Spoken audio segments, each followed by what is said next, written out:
Welcome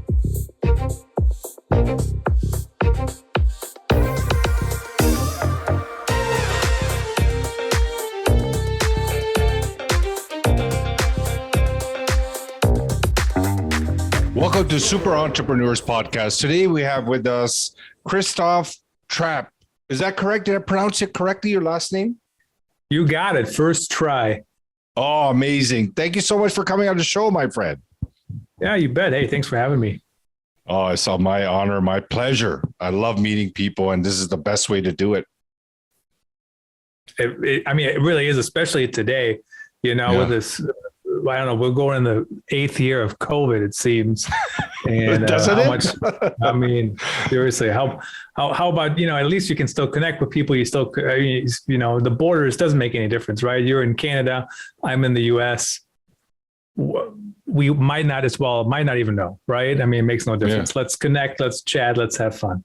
Yes, exactly. Yeah. And this virtual world, I absolutely love it because I could be meeting someone in Australia and then next day I'm meeting someone in the States and, and all over the world. Japan is just, it's just incredible. And then getting some news from everywhere as well. So you're staying up to date, not the actual news in the media, but, through people. I know. Right. Yeah. Yeah. So, Christoph, we usually like to allow our guests to introduce themselves in their own words, and then we'll take it from there. Yeah, you bet. Christoph Trappe, content marketer by training, I guess, or by day and night sometimes. But I do content strategy at VoxPopMe. VoxPopMe is a market research software platform where, people can do video surveys. And again, a brand can get feedback from people that aren't even near them, right?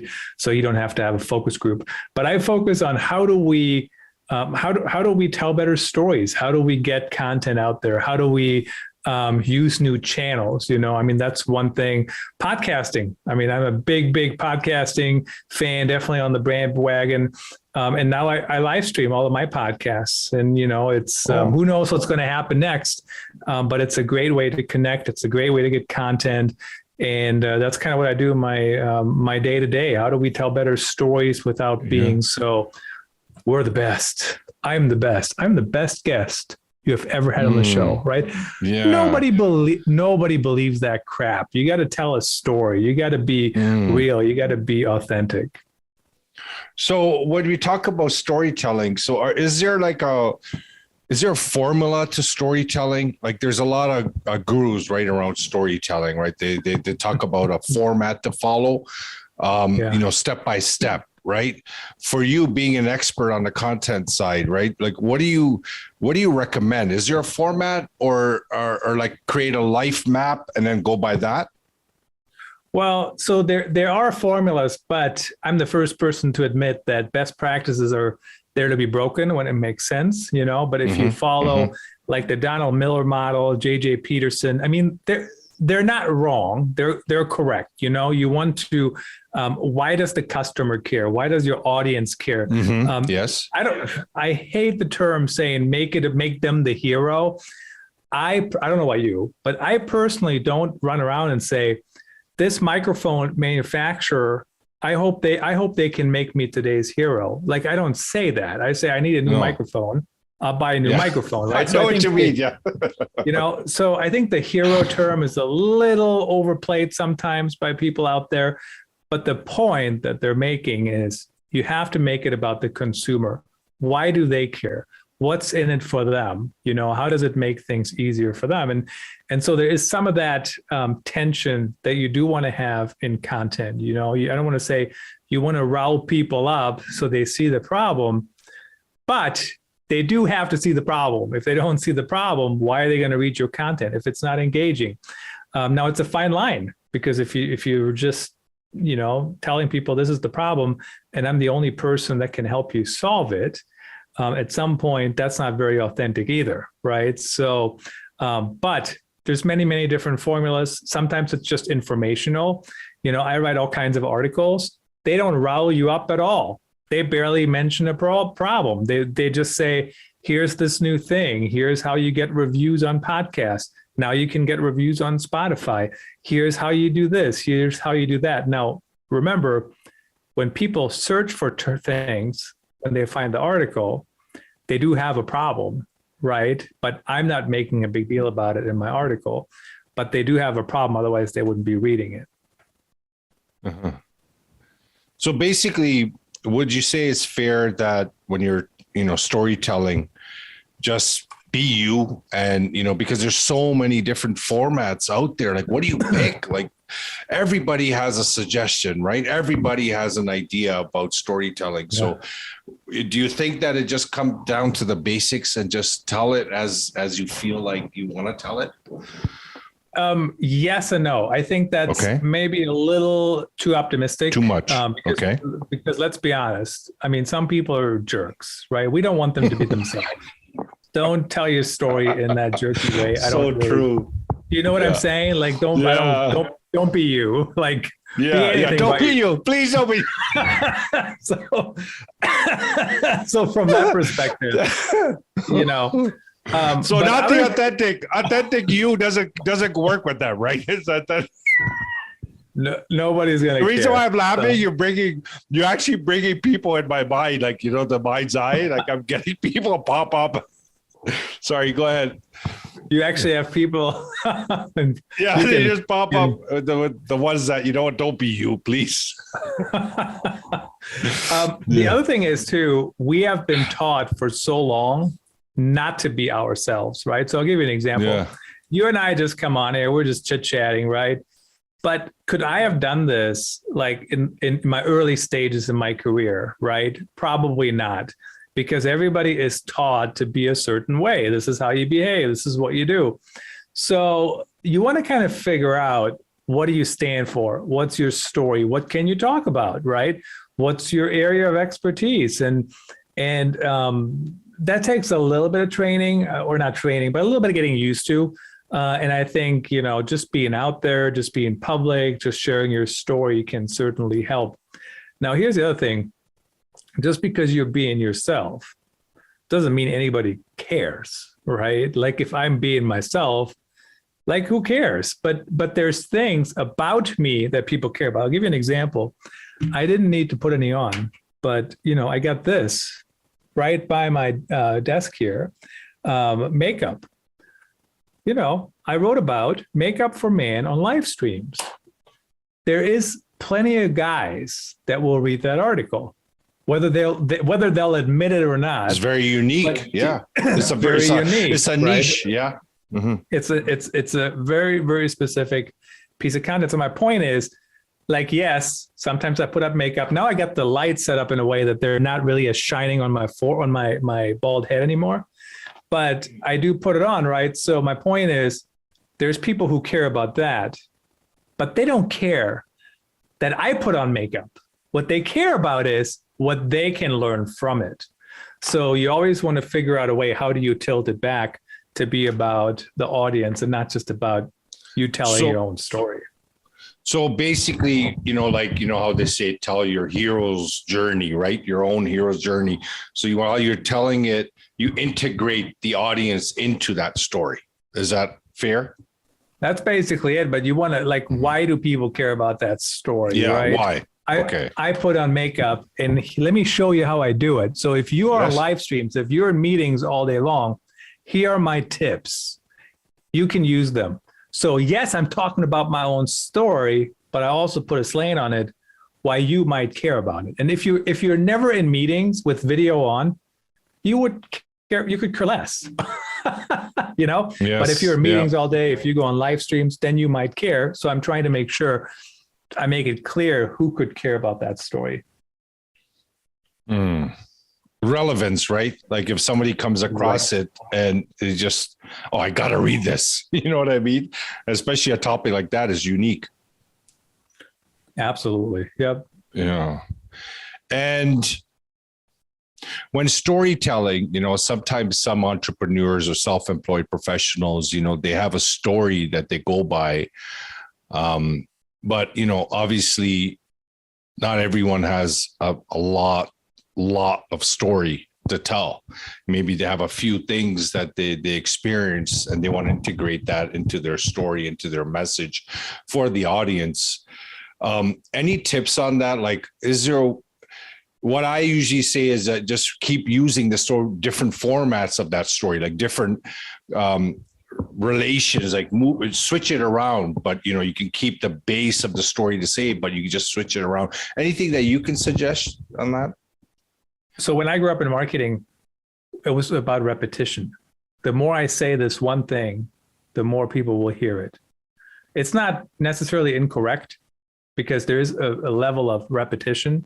I repeat myself all the time, right? When I'm talking about something new, I got to say it a gazillion times before people even understand it or hear it.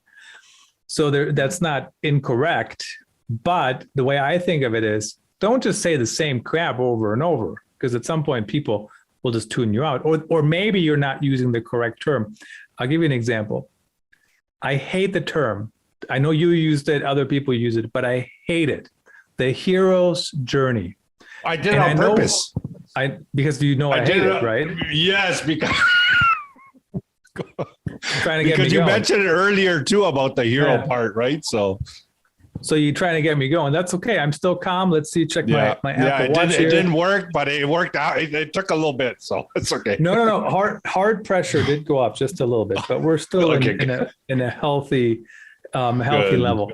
So, But let's say I don't like the term. It's not resonating with me. You have to find other terms to get me to understand it. It's not the consumer who has to say, oh, I have to figure out what they mean. How does it apply to me? Nobody does that. You have to do that, right? Use different terminologies. So the way I think of it is you have a baseline for your stories. And then you have related topics that go around it, and you have related topics, and you can go out a long, long way. And sometimes you're way off the reservation, I guess, for lack of a better term.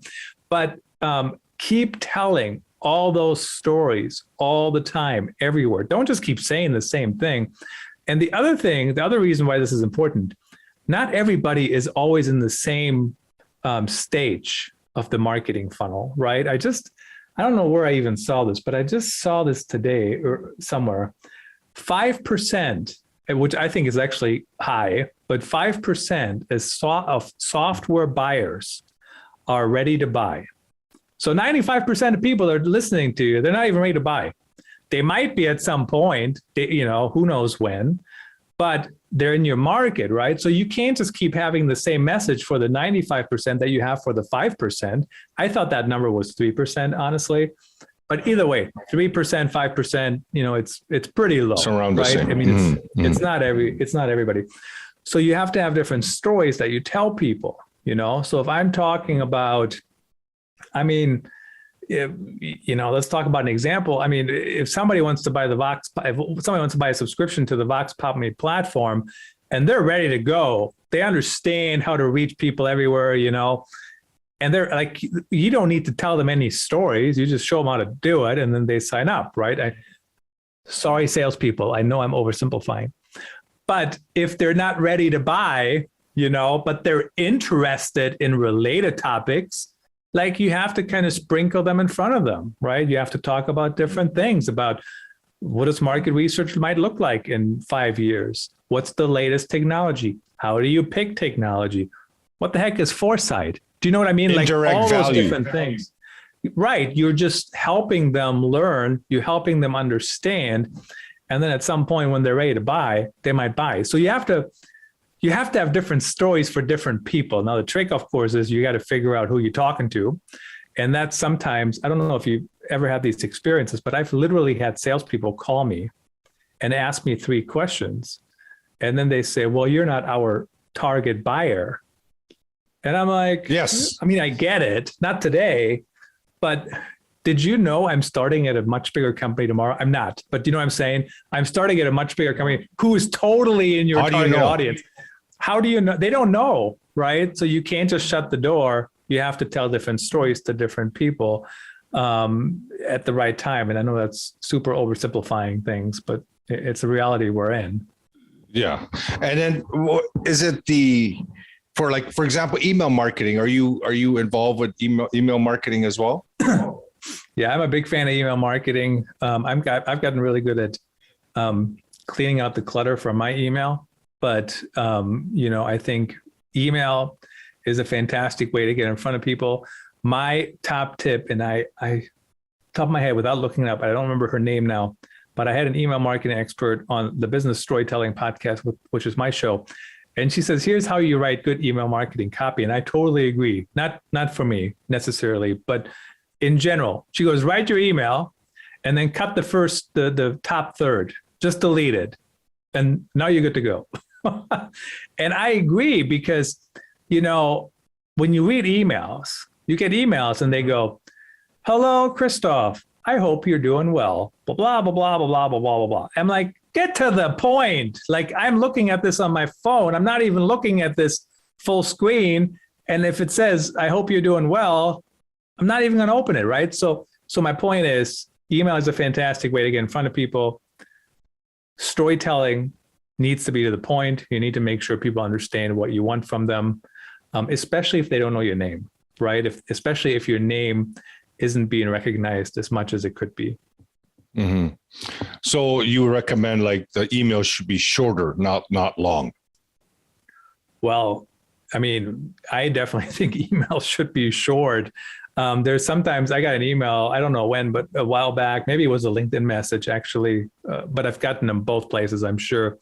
Just goes on and on and on. I'm like, I don't even know what they're talking about. Like, do they want me to read this so I'm invested and the next email is selling me something?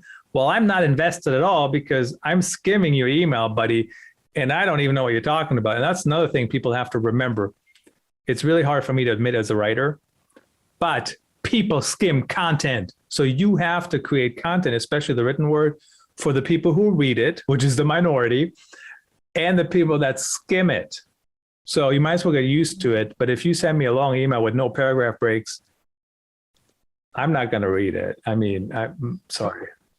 Yeah, I understand. And then if somebody registers, for example, for an event of some sort, like actually had a high intent, they went in, they subscribed to something, do you feel like that email could be long because now they are very much invested, like they're interested to know more? Like, what do you think in that scenario?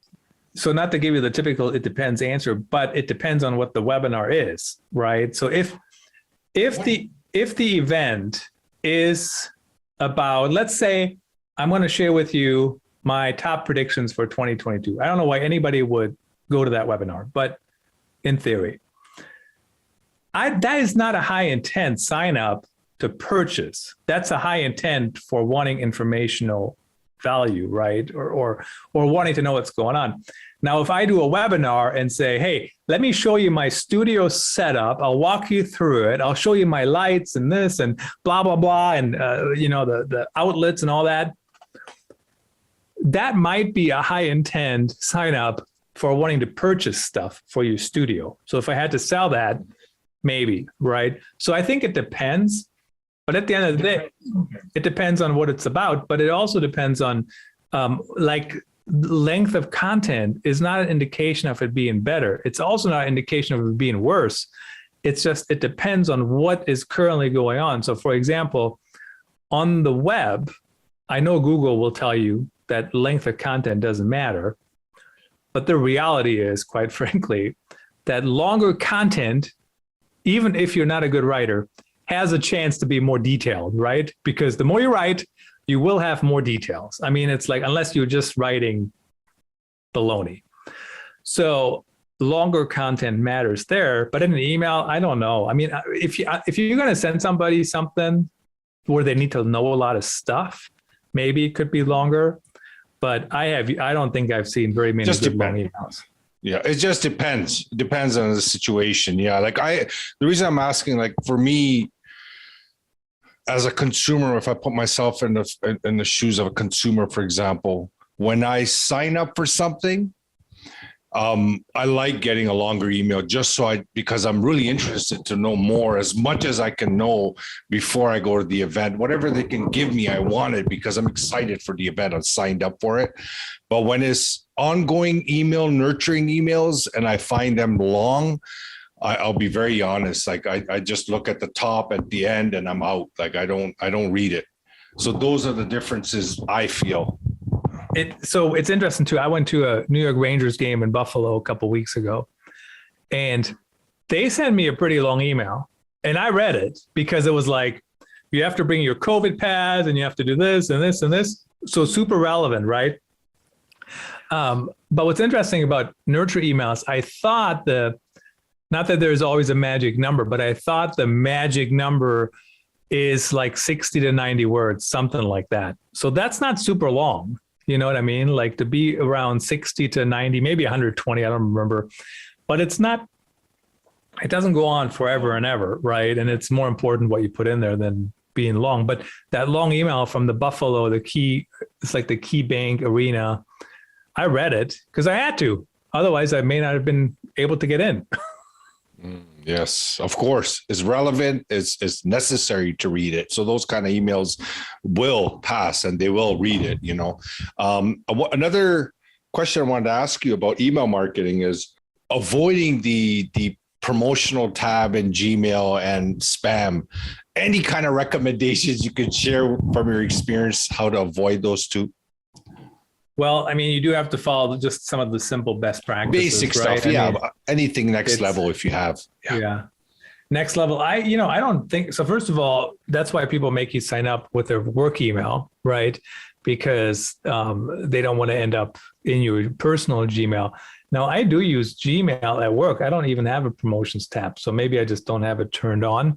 But at the end of the day, you need to have people opt in. You have to build your list, right? I think that's the key. I don't see anybody in my spam if I signed up for it.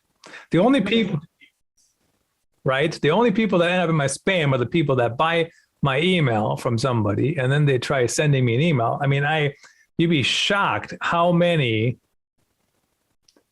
I don't even know what my spam is. How many spam emails I get. LinkedIn marketing training for Vox Pop Me, content strategy training for Vox. They're all in my spam. And you know what? They should be in my spam because why are these people emailing me? Like I'm not in the market for any content strategy No, for training, sure. You know? No, for sure. I think that's the trick. Yeah, no, for sure. Those they have to be. They're spam, right? I'm only referring to the ones that people sign up for, and you know, they're usually a lot of people suffer from this. You know, entrepreneurs that they actually go into the promotion tab. So there's a lot of techniques. There's a lot of websites too. You could put the email through. It'll tell you if we go in a promotional tab. But I just thought maybe you never know, right? It's a good question to ask. Maybe you can serve someone listening, right? You never know because it's stuff that people, have to deal with in business. They do. Yeah. Mm-hmm. So your podcast is doing quite well. I like to think so. Yeah. Top, what is it? 2%? There's all kinds of lists out there, right? Good Pots, I think it was in the top 10 a little bit ago. Amazing. Listen Notes says 2.5% of global podcasts. So I think there's like 2.8 million podcasts that they rank. Love that. And how do they do it? They look at external data, right? Where is it ranking? Blah, blah, blah, all those different things. How they do it exactly, I don't know. But yeah, it's interesting because there's some months where the live stream performs way better than the podcast, right? So it's an interesting evolution how podcasting has evolved. But I definitely enjoy it. You know, every week we have guests on there talking about different things. And the show is now 27 minutes. So because earlier this year, DBNA Television picked it up. So in December, it's running twice a day. January probably goes back to once a day, but that's on TV, right? So that's one reason why we do video. But it's 27 minutes because of the ads, right? So the 30-minute spot, they need 3 minutes for ads. So it's interesting the reason I bring that up is because previously I would say, oh, let's do like 20 to 50 minutes, whatever, and you talk until you're done. But you might never be done, right? You can just keep talking and talking. And sometimes you're like, well, I got to go to the next thing. 27 minutes has actually helped make it be super structured, because I tell the guests, I say, we have 27 minutes. Like, we got 4 questions, maybe 5, talk until you're done talking, but it flies. Like, and it's a container, right? Like, I think it has helped the show be more focused, or not just focused, but people are really, they're being very, very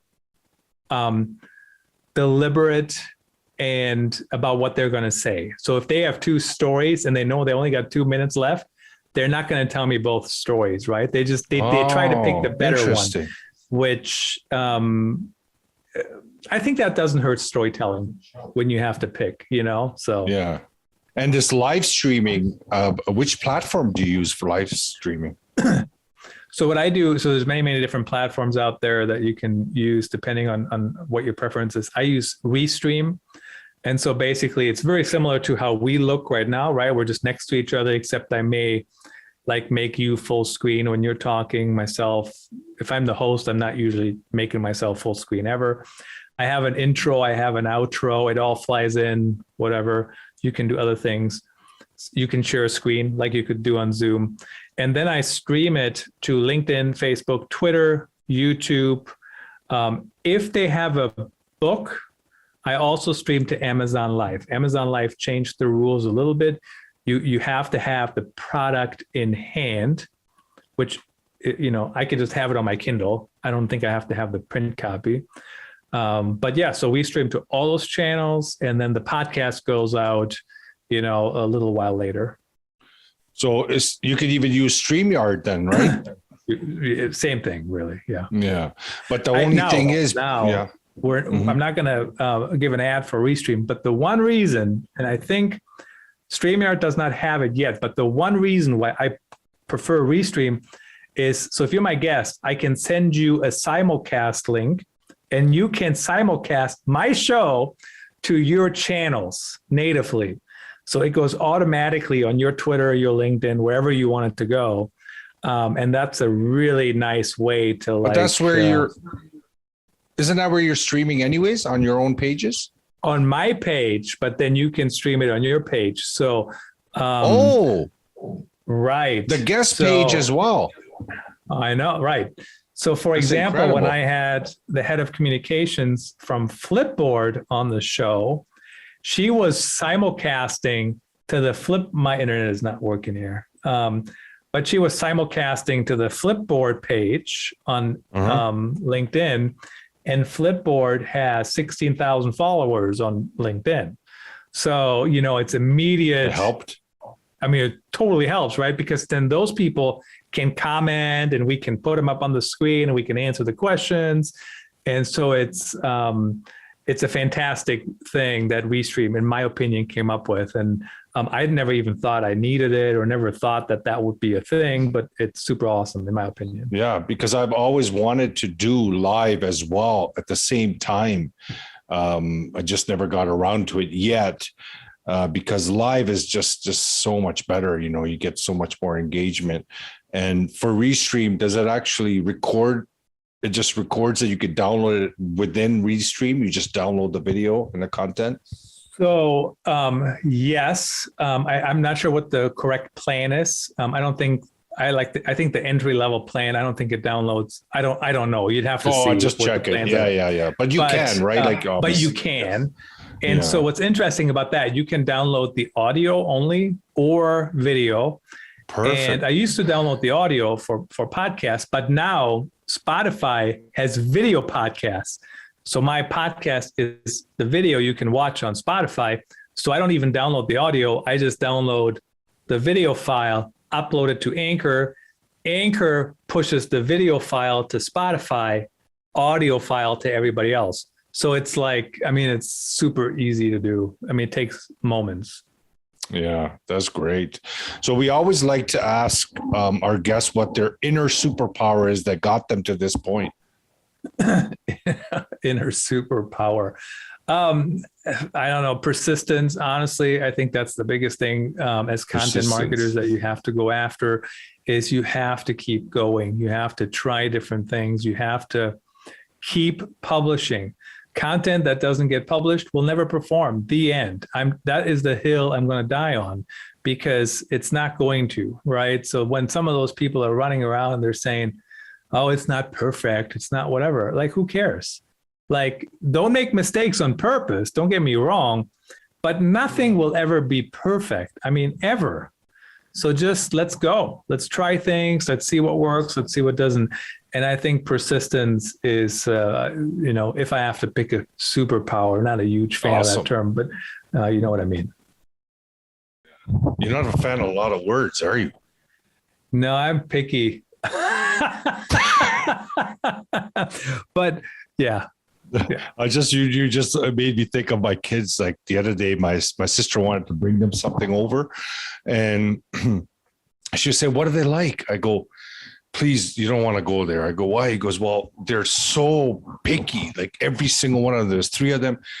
Every single one of them is so picky. Like how much ketchup should be. Like what, all that kind of stuff. Like really picky." I go, "I don't know how to communicate that to you to what to bring. Just let me just take care of it." But it just brought that feeling of being picky. Luckily, when it comes to food, I like everything. So. Yeah, me probably too. I don't know. I can't think of too many foods I wouldn't eat. Yeah, true. Well, you know what? I really am appreciative of your time to come on the show and give us your wisdom and share with the audience. Who knows? I might be doing live as well. And I'm going to do a shout out for you and let you know that, hopefully I remember that you gave me the idea, but doing live is going to help a lot. Oh, one more thing. Has it helped your show before when you were doing recorded and live growth wise? Well, so just numbers wise, right? You're reaching way more people already because you're live. So people and every network, whether they admit it or not, everybody prefers native content, right? So LinkedIn does, Facebook does, whatever. And so people already watch them before I ever published a podcast. There was actually shows on Amazon. I mean, I've had a show on Amazon alone have 27,000 views. Do you know what I'm saying? So that was the live version only. Yeah. And I hadn't even published the podcast, and I sent it to the guests and I said, take a look, we had like 27,000 views. And, so if nothing else, it's not going to hurt. I mean, that's the bare minimum, but it should help. Plus, I mean, if you have these big audiences on all those networks already anyways, why not use them? Why not get in front of them? Yeah. Well, Christoph, thank you so much again for sharing all that you shared today with us on the show. Audience, if anyone wants to get in touch with him, he's a friendly guy. He just be careful of the terminology you use around him. But other than that, he's a wonderful man. He's available for you guys to get in touch with him. And all his information is in the bottom in the show notes. And again, thank you, Christoph. And I hope that, you see success in your show and your content writing. Hopefully I'll be seeing your name in some big, big publications, and I wish all the best to you. You bet. Thanks so much. And same to you as well. Thank you.